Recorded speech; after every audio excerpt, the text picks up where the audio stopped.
pain video. My previous back pain video garnered a lot of love and people wanted to hear my story, so here it is.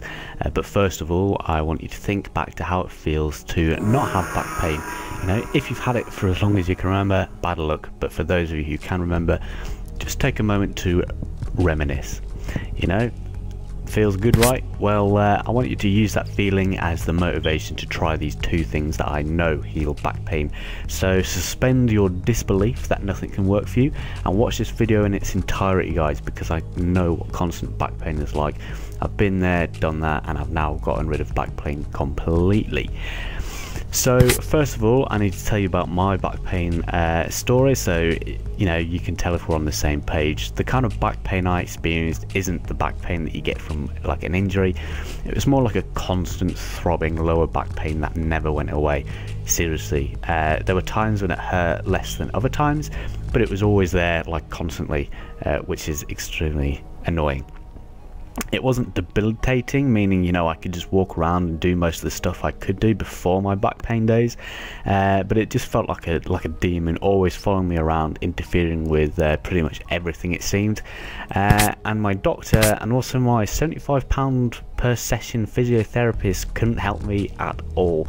Although I feel sorry for everyone who suffers from this problem, back pain, I feel for Americans the worst because they aren't provided with free doctors like us over in the UK. But I'm not trying to start an economics debate in the comment section, so I'll move over to the next part of the story. You know, you're probably all thinking, shut up and tell me how you got rid of your back pain. Okay, so here goes.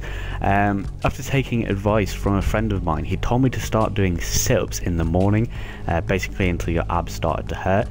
So even if you can only do 3 of them, do them, but concentrate on doing them correctly. You can basically watch any YouTube video on how to do a sit-up.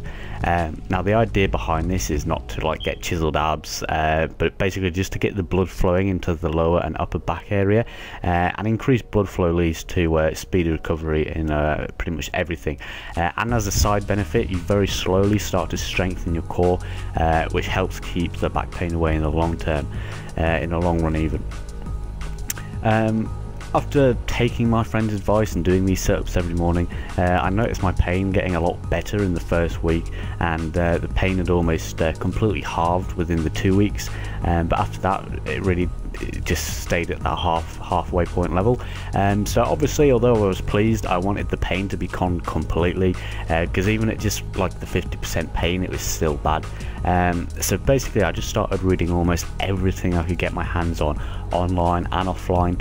And I came across a video that told me if I started eating these 4 common foods, my back pain would be gone for good.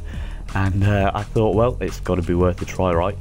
And try it I did. I found the foods were actually pretty cheap, available at almost all supermarkets, and I had no problem fitting them into my day-to-day diet at all.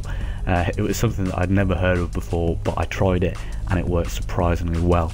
And once explained, it's actually so simple, so I'd recommend you go and watch that video, as it's some seriously good advice. I've left a link in the description box for that. And of course, I continued to do my sit-ups in the morning, and I was gradually able to do more and more as time went on. And I obviously carried on eating those 4 foods that were advised at the same time. And yeah, my back pain has completely disappeared now. Sometimes I feel a little bit of a twinge now and then, but I do really feel like it's gone for good in the long term.